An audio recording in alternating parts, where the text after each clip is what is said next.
Good afternoon and welcome to this week's episode of Inside Out. I'm Lane Sarston. I'm Zach Bennett. And I'm Hannah Davis. All right. So this week, guys, we've got a little bit of interesting things going on. A lot of good things. Yeah, lots of fun stuff. Some divisive conversations coming about. We're going to learn how to talk to people about those a little bit. Yeah. And we're also going to be talking more about talking. We'll have a speech team coming through, or the beginnings of one, hopefully. Yeah, new club on campus, hopefully. And then talking to Kruger about recruiting. So, and then we got weather words and all that fun stuff, right? Yeah, I mean, we sure do. Even really here though, Hannah? I mean, that's the cheesiest we're going to be talking a little bit about He's making a joke again. Last week it was about fog and not being able to see clearly. This week my weather word is optical illusions, and I'm having it to do with rainbows and why the sky is blue. So I explained it to my second graders over at Longfellow, and now I'm going to show you guys. The sun plays a major role in the weather we experience, even on days when we can't see it due to clouds. In the right conditions, the sun's rays can trick our eyes into seeing optical illusions. When the sun sets, it's kind of yellow. The light we see from the sun usually looks white, but at sunrise or sunset, we start to see other colors like reds, oranges, and yellows. This is because the light we see every day is actually a spectrum of colors. Roy-G Biv. Red, orange, yellow, green, blue, indigo, and violet. Each color has its own wavelength. When the light hits molecules in our atmosphere like gases or dust, the light scatters. Because the blue wavelength is much shorter than the red wavelength, the sky looks blue to us because it scatters more than all the other colors. When the sun is low in the horizon, there are more molecules between us and it, so the light has more room to scatter, and we are able to see those longer red, orange, and yellow wavelengths. The same concept applies to rainbows. The sun shines through little water droplets and makes kind of a rainbow color. The raindrops act like a prism. When the light enters the drop, it bends. Because the colors have different wavelengths, they each bend separately, so that we are able to see the colors neatly spread out in a rainbow. So that white light from the sun has more to it than just warmth. It's full of colors waiting to be seen. Optical illusions, your weather word for the week. And that was actually my last weather words package. That was all 8 of the episodes, and that's the last weather word I have for the week for you guys. But thankfully, I will have a little bit more for you guys. I'll have a behind-the-scenes kind of video of what went into this coming up on our finale on December 6th. But for now, I'll talk about the current temperatures. It's looking pretty normal for November right now. We have mostly 30s across the board until you look over into the east. It's a lot colder than it looks on this map. They have winds. I know in Fargo has winds around 20 miles per hour right now, which is awful, especially because they have some snow. So I'm sure it's almost blizzard-like conditions over there with the wind and the snow that's coming around, but for the rest of us, it's looking okay. The wind is only around 10 miles per hour, a little bit above, a little bit below, but normally, like I said, it looks normal for November. Unfortunately, tomorrow isn't the same story. We will actually have a winter weather advisory for this Friday, tomorrow, and basically all that means is we could have snow accumulation of 2 to 3 inches here in central and northwest North Dakota, as well as winds gusting around 30 miles per hour. So it might be a little miserable tomorrow. You might want to pack or wear some warmer clothes, your warmer socks, just to prepare for that winter weather. But the rest of the week is supposed to be pretty nice in comparison. So even though we have that one bad day, at least the rest of the week will be looking nice. And then our men and women's cross-country teams are both traveling to Joplin, Missouri for the Central Region meets that's happening on Saturday. And finally, I have some good news. I feel like the last few weeks that I've been talking about the bad weather in the sports teams that have been traveling, but on Saturday it's supposed to be near perfect running conditions. They're supposed to have wind a little less than 10 miles per hour, and the temperatures are supposed to be nice. It's supposed to be around 49 degrees. So Lane and Zach, I'm not a big runner myself, but at least they'll have some good weather to be running in. That's right. Yeah. Like, what's worse, running or skating? Definitely running. Yeah? Definitely running. Okay. I prefer skating. I was at the hockey game this past weekend, and big weekend for them. I could never skate. I tried, fell on my face, but what they do is pretty impressive. Yeah, it's pretty remarkable what they can do on thin blades for sure. That's right. The Minot State men's hockey team picked up 3 crucial wins last weekend, beating ASU and UNLV twice. It was also Military Appreciation Weekend in the Magic City. Minot, North Dakota native Bray Efforts has stolen net for the Beavers momentarily. Efforts started all 3 games last weekend and has stopped 78 of his last 81 shots faced. He has yet to lose in regulation this season. The wins pushed the Beavers' record to 7-4-1 on the season, and they moved up 4 spots to number 14 in the rankings with the wins. The Beavers will be in action tomorrow in Jamestown for a 7:30 puck drop, and then will host the Jimmies on Saturday for an early 4:30 start. The Lady Beavers continued their dominance of the ACHA. They traveled to Assiniboine Community College last weekend and won the Can-Am Cup, beating Lakehead Thunderbolts 4-2 in the final. Shelby Tornado is 11-1 and ranks number 1 in every goaltending statistic for goalies that have played a minimum of 10 games.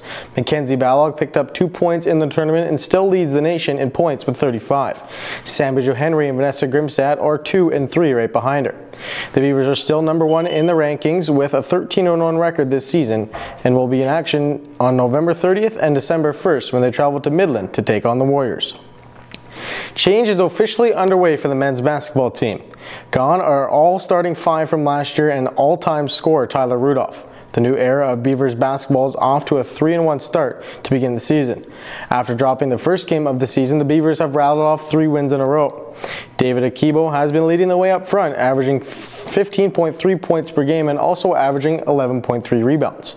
The Beavers will be in action in Montana on Saturday before taking off for a couple games in Puerto Rico. The women's basketball team is off to a perfect 3-0 start to start the season. In the offseason, they lost some key players with Holly Johnson and Crystal Flowers now out of the picture. The offense is going to be ran through Madison Wald and Mariah Payne. They picked up wins over Yellowstone Christian College and Dickinson State. The team will also be in Montana for a tip-off on Saturday before traveling to Hawaii for the Thanksgiving Classic. You know, both women's and men's basketball teams are enjoying some nice weather this weekend. And then to wrap up the sports, we got the Vikings playing the Bears on some Sunday Night Football. Should be a good game. Yeah, unexpected like matchup of the division. The Bears weren't really expected to do much of anything, and as a Vikings fan, it's a little scary what we've seen so far this season. So just fingers crossed they can clean it up and take care of business. That's right. Skull Vikes, right? Yeah. But when we come back, folks, we're going to have some interviews coming in. We're going to have Karina Stanner coming in from the Step Up program. She's going to be here to talk about their divisive speech event that's happening tonight at 7 o'clock. And then we also have a new speech team on campus that is getting up and running. We're going to hear from Warren Head about that. Thank you to all of our underwriters.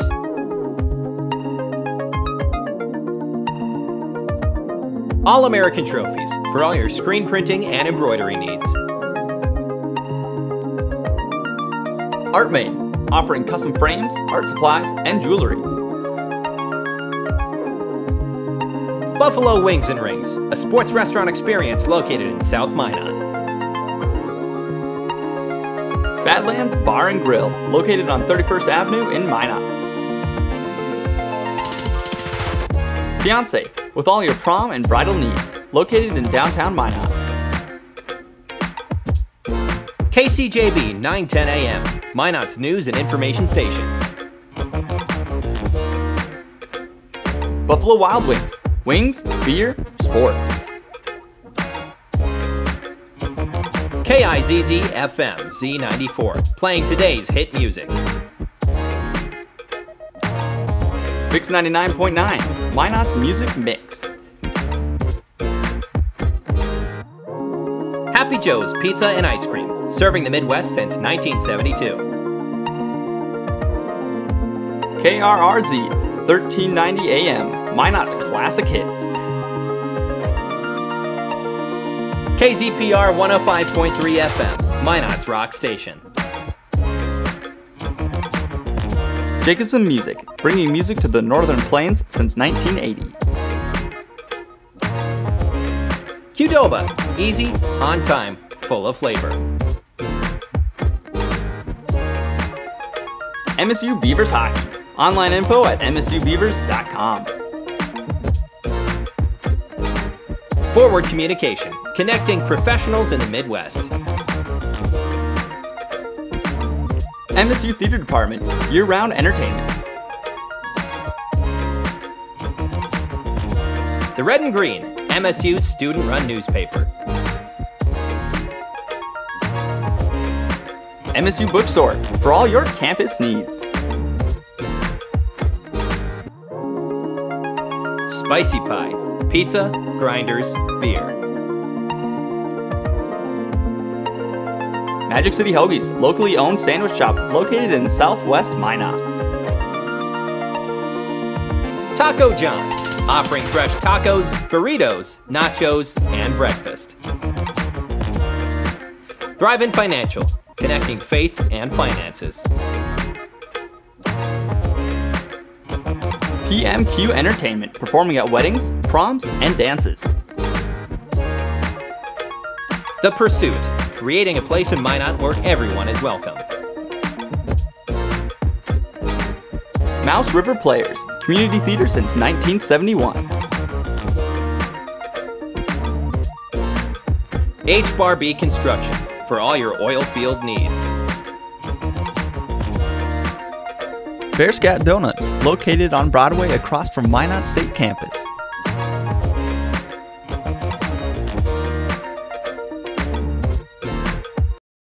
Alrighty, welcome back everyone. I'm Lane Sarston. We've had some divisive topics coming on around the nation as a whole lately. And with me now is Karina Stander here from Step Up. You're the Step Up coordinator. And Step Up along with our this escapes me at the moment. Aaron Richards, student body. There we go. Student government is sponsoring this conversation tonight. What are some things we can expect?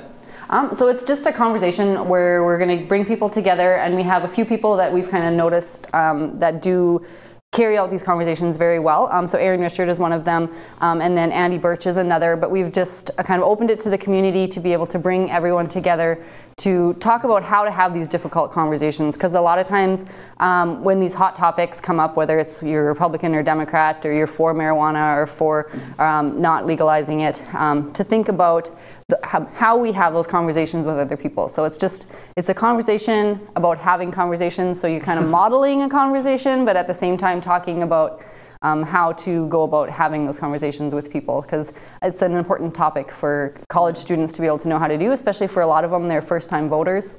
Yeah. So what are some of the ways you kind of get students ready and involved for this? Like, is it going to be a little bit of like everyone like interactive, or are we going to be listening to certain speakers? What are some of those things we can expect? So it'll be moderated a little bit by Gideon, who's part of student government, and he'll have some questions prepared, but it'll be a little bit of like a roundtable discussion based on who does come. Okay. So that's where, like, I don't know, like if you've ever, like I always think about it, like there's gonna be food there, and where there's good food and good conversation. Yeah. And so that's just kind of the hopes, is that who comes will kind of drive the direction that it goes and what people are passionate and about talking about. But like we have a few things kind of prepared to just kind of like help get the conversation rolling. Yeah. So are there any things, like, are there any lines though that like people like shouldn't cross, like we're talking about here, or is it just really to be open about everything? I guess open about being able to listen to people, because when it comes to having good conversations and being able to really relate well with others, first you need to hear what it is that someone else that has to say, and not interrupt with that. And so there's obviously a lot of, or I'm going to say obviously, there's a lot of ways that people tend to talk at each other and not necessarily listen. So hopefully like some of the conversation will be about how to be a good listener and really hear from the perspective that other person is coming from. All right. Are there any tips for people that are going to be attending how to be a good listener? Because you want to at least be listening right away, so that way you can learn and take in more. Really listening to understand and not listening to rebut would probably be a big thing. Like trying to like create your own argument in your mind when you're hearing someone explain what it is that they believe. Because you might miss a very key point. And then you come in all like charged and fire up, and they're like, well, actually, if you were listening, I said that I wasn't. Like, because we never know why someone is for or against an issue, because usually it's a lot of these topics are personal to people based on their own walk of life. And so it's just kind of allows us to come together, because as a nation, like if you want to solve any problem, you need to be able to hear both sides, and you need to be able to talk it through. Because I'd like to think that all of us have other people's best interests at heart, like, and we're not entirely a selfishly driven society. And so, like, in that, while we see things from different sides, we at the same time then want to make this nation a wonderful place to live. All right, and one last question for you. It's a little more fun. What kind of food can somebody expect coming through here? Okay, so there's like the orange chicken. There's like it's all like a Chinese flavor of food, like Oriental foods, and so there's like 4 different kinds. I should have memorized this. I knew you were going to ask that. It's okay. But yeah, so just like a lot of like finger foods, like fun things like that. All right. Well, thank you so much for coming by. Again, folks, that's Karina Steiner from Step Up. Head on out there. I should ask you, where is this going to be happening? We haven't at the Beaver Dam at 7 o'clock. At the Beaver Dam. Okay, Beaver Dam, 7 o'clock tonight. Hopefully we can have some open minds and do some talking. Speaking of speech, though, Andre Livingston, what have you got for us? Hey guys, there are over 60 clubs on campus, including a new one. Joining me live is a member of the Minot Community Speech Club, Warren Head. Warren, tell me some of the benefits of joining the Speech Club. Benefits of joining Speech Club. There's so many. You get to learn how to speak in public in front of people, you know, society. Always help with your job, your interview. Numerous benefits. So tell me, how can you join the Speech Club? You just gotta get a hold of me, Vice President. It's awesome. Actually, find us on Facebook. Hit us up on Messenger. Okay, so why should someone like you or I or anybody else? I think you should join this, not only me, but we also want to see a bunch more people talk to people. We just want to speech. So tell me your personal story in short. How you joined the Speech Club? You know, one day it was like sophomore year of high school, and I was thinking, no, I want to join something else. I was in a lot of things. Speech Club, and you know, I don't regret it one long. Well, great to hear, Warren. Again, member of the Minot State Community Speech Club, a new club here at Minot State University. I'm Andre Livingston. Back to you guys in the studio. Thank you so much, Warren. Thank you so much, Andre. I know, Warren, you've been on here before, and I just want to apologize a little bit. We had a little bit of audio technical difficulties there. Hopefully we'll be able to get everything fixed quickly and smoothly. But don't go anywhere. We've got some more fun stuff to talk about here. We're going to have Cole Kruger come in here. He's going to be talking about MSU recruiting. You know, it might be not quite that time of the year yet, but there's still lots of stuff going on. And International Education Week is going to get a little bit of a highlight here from Dalen Eddington in our news segment. Don't go anywhere. Thank you to all of our underwriters.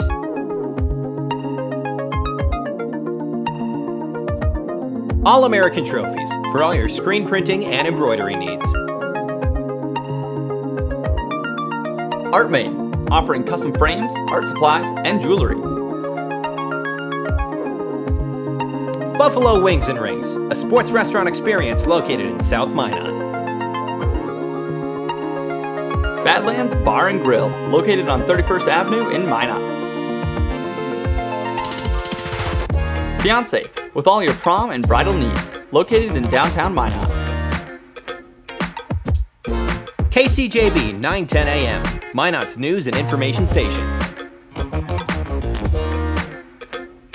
Buffalo Wild Wings, wings, beer, sports. KIZZ FM Z94, playing today's hit music. Mix 99.9, Minot's Music Mix. Happy Nachos, Pizza, and Ice Cream, serving the Midwest since 1972. KRRZ, 1390 AM, Minot's Classic Hits.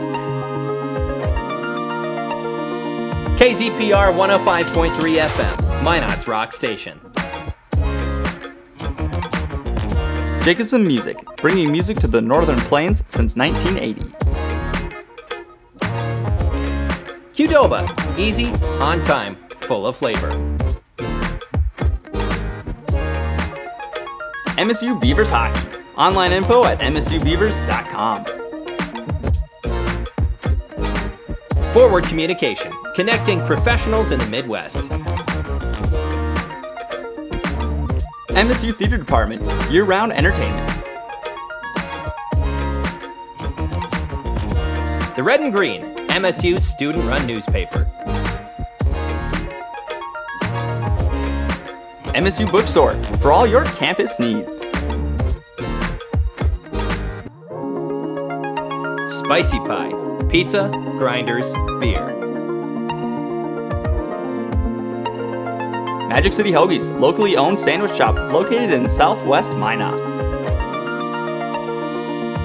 Taco John's, offering fresh tacos, burritos, nachos, and breakfast.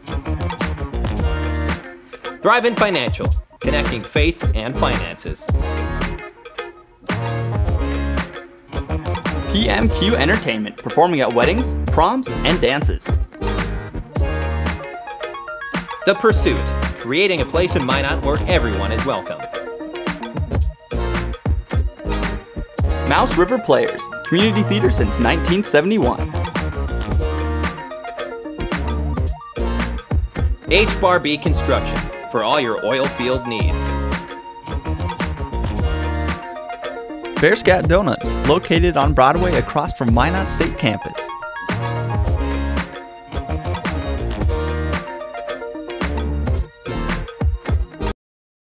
So obviously recruiting is a big part of sports team, but also for colleges because, funny enough, you need students coming in, money coming in for the university to work. I have Cole Kruger here. You are a recruiter here for Minot State University.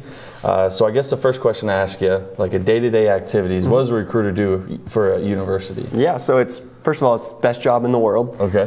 Because one, I went to school here at Minot State, so. You have a lot of Beaver passion? I do, yes. So when it comes to trying to find, you know, the next student to hopefully have an amazing experience here, I have that experience that I'm able to share with them. Mm-hmm. So in our day-to-day work, what we do that we enjoy most is when we have new prospective students come, whether it's from a local high school or it's from somewhere really far away and they travel just to check out the school, we get to meet with them first and really explain how this process works from step one all the way through, you know, their department and going to orientation and all that stuff.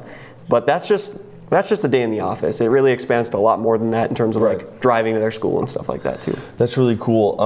So obviously probably one of the first questions when you're recruiting people is scholarship money. So there's a lot of scholarship opportunities at Minot State. What are available to like people who are thinking about coming to Minot State? Sure, so the big one is our new, as of last year, our 4-year awards. So the way it used to work, yourself or many of our former students, they came in and you got a first-year award if you qualified for it, which only took away money from what you owed on your first year. But what we wanted to do is we wanted to structure it in a way that took away money off of what you owed overall every single year for 4 years straight. And so now high school students, when they graduate, based on their GPA and based on whatever ACT or SAT score they submit to us, they can earn a 4-year award all the way up to $12,000. So $3,000 every single year. That's coming straight off of your tuition. Makes it a lot more affordable to go to school at an already affordable school. Yeah, wow. At the end of it, you could, if you keep your grades up and everything, you could pretty much get your school paid for. Yeah, and that's just the one that you can earn guaranteed to you based off what you did in high school. We have a lot more as soon as you're a student here within the department, as you know, as a broadcasting and communications major, you do well in the classroom and stuff. You may also qualify for more scholarships. So that's really cool. Where does this scholarship money come from? Is it kind of funded from boosters, or is it kind of a variety of things? So the 4-year awards they come in the form of waivers, which is a really boring conversation, but that's why they're called awards and not scholarships, is because that money is automatically taken off of your total tuition. The scholarship portion, though, is fulfilled from endowments. So say a student like yourself graduates in a couple years and all of a sudden you're replacing NBC Nightly News, you're that guy, and we're going to be like, hey, that's a big job, you're probably making a lot of money. Would you care to donate back to the place that taught you everything you know? Yeah. And if you do that, that goes into a fund that then funds scholarships for the next generation of students at Minot State. So that's how really cool. So you kind of look back to those alumni that have kind of succeeded in their field to give back to the departments and everything. Absolutely, like yeah. Awesome. Well, thanks, Cole Crew, for coming on. Thanks for having me. Recruiting at Minot State, if you're thinking about it, Cole Crew is the man to talk to. Come talk to the recruiting department, and we'll make sure that you get a pretty affordable place to go to school and a great experience while doing so. So, Dalen, what's going on in the news? What do you got to talk about today? Well, we have a veteran ceremony going on here at Minot State, and then it's also International Education Week as well for foreign students. That's what I'm talking about. Minot State University, along with the Minot State Veteran Services Office, had a final rededication ceremony for a memorial for two former MSU students, Henry Finn and James Otis Cooper. The Veterans Day event started in the Wesley Room before moving outside to conclude the rededication efforts that began on Memorial Day, acknowledging the sacrifices of Finn and Cooper. A memorial bench was placed in between two trees planted in May between the Gordon B. Olson Library and Swain Hall. Along with honoring Minot State students who have served in the military, the rededication ceremony acknowledged the various donors for the memorial, including Minot Area Community Foundation, MSU League of Social Sciences, Lowe's Garden Center, Calvin Grinnell, and Claudia Berg. 13 Minot State University students, along with Professor Terry Ekman, attended the 2018 Asia Fitness Conference held at the Bangkok International Trade and Exhibition Center in Bangkok, Thailand, October 5th through the 7th. The 2018 conference was the 10th annual event, attracting over 1,200 students from 63 countries. It featured 60 international known presenters from around the world, along with multiple sessions each day. The event also featured an exhibition and showcase stage with the latest in fitness, equipment, gear, and educational products, and 6 competitions, including Fitness Idol, Personal Trainer of the Year, CWL Olympic Lifting Sport Competition, IKFF Kettlebell Competition, the Powerlifting Open, and AFC Fit Games. MSU students embraced an exciting array of active outdoor team building excursions, ziplining, rappelling, kayaking, ATV tours, and a Sunrise Island tour of 8 islands. In celebration of International Education Week, the MSU Office of International Programs organized the Global Sites Photo Contest for MSU students, faculty, staff, retirees, and alumni. The 2018 winning entries are displayed there during all International Education Week, Monday through Friday, and an electronic photo gallery will be available online for future viewing at the Minot State webpage. International Education Week is an annual nationwide effort to prepare Americans for a global environment and attract future leaders from abroad to study, learn, and exchange experiences here in the United States. So guys, International Education Week is a very good way for foreign students to get some very needed experience. Yeah. I'd agree. Thank you so much, Dalen. Alrighty, folks, we have reached the end of our show today here. Thank you everyone so much for tuning in, and thank you for all our guests for coming by. I'm Lane Sarston. And I'm Zach Bennett, and we'll see you in 3 weeks. 3 weeks. 3 weeks. 3 We'll see you in weeks. 3 weeks.